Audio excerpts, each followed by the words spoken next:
Hi, it's Steve. Today we'd like to show you how to change the infinite heat switch on your range, and it's a really easy job. All we're going to need is a number 2 Phillips screwdriver and a pair of needle nose pliers. Let me show you how we do it. Now before we begin this repair, the first thing we'll need to do is to disconnect power to the range.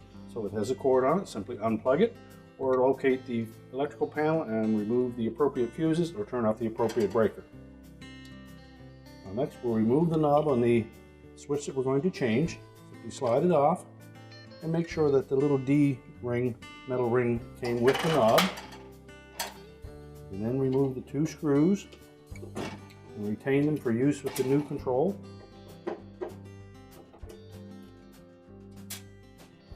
Now on most models you will need to remove the upper back panel to gain access to the switch.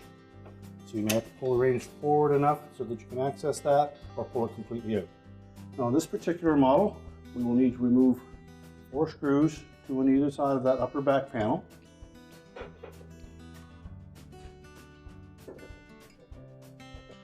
Now with the screws removed, you just pull out gently on the bottom of that panel and then push down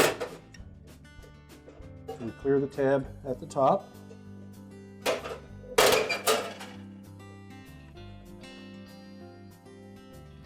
And this model has an internal screw that holds that to the bottom of the control panel. We can pull it away far enough that we can access the switch.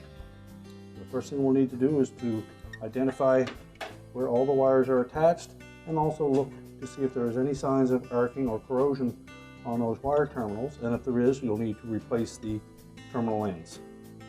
Now an easy method to exchange this switch is to simply remove one wire at a time and then reattach it to the new switch. Use your needle nose pliers to pull the wires off.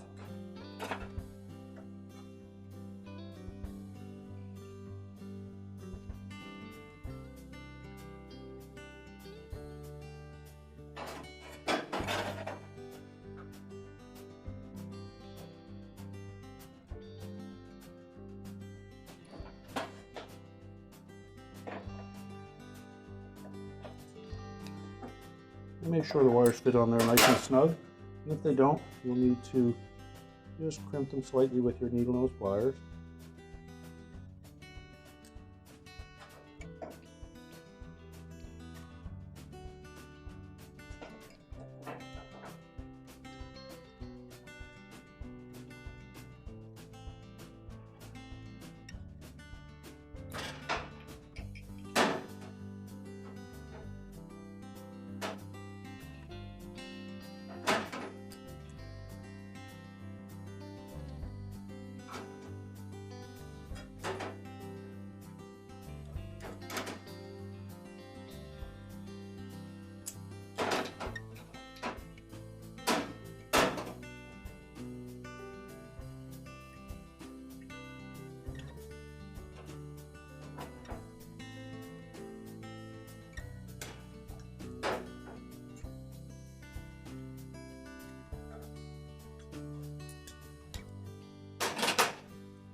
Again, check them all for any potential loose connection.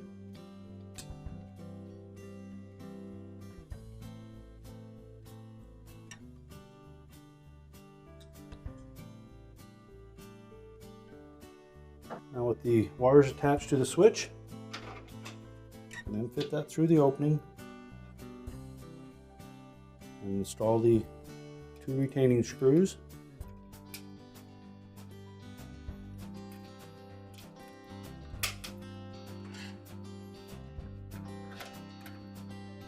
And center that shaft up in the opening, and then tighten those 2 screws securely.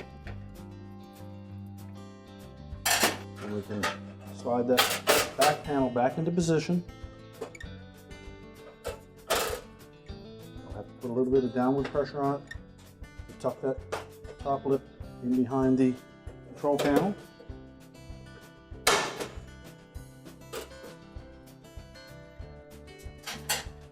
And then reinstall the retaining screws for the back panel. Now we can turn the range around and put it back into position. And with all these screws in the back panel, we can then reinstall the control knob. We're ready to reconnect the power, and our repair is complete.